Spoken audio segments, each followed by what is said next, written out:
Hello guys and welcome back to this channel, where today guys I'll be showing you how to edit text in Figma.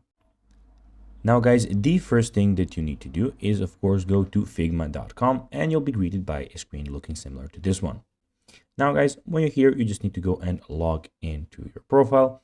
But guys, if you do not have one, you can always go and register to Figma. But guys, if you do not know how to do that, you can always go to our YouTube channel where we have plenty of how to Figma videos where you can see how you can do this. Now guys, that we got that out of the way, let's see what we actually have in front of us here.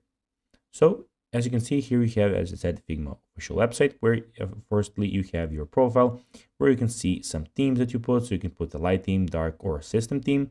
You have your settings. You can get the desktop application if that's much easier for you. You can add another account and you can log out of the account that you're in at the moment.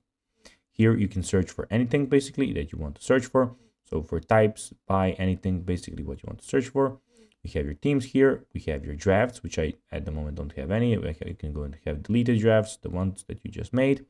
You can view plans here. If you at the moment I have a free plan, but if you want to get another plan, you can go there. And you also have your favorite files. Here you have your themes. So basically it's my theme project that I can go and create another one. And in the top right corner, we have the design file where you can design. We have the import and the plus Figma Jam board.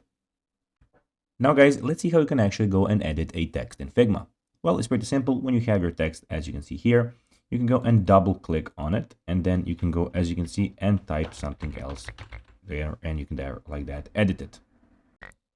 And guys, that will be everything for this video. I hope that you found this video informative. If you did that, guys, don't forget to like this video, share it, subscribe to the channel, put the notifications on. And guys, as always, I'll be seeing you in the next video. Bye, guys.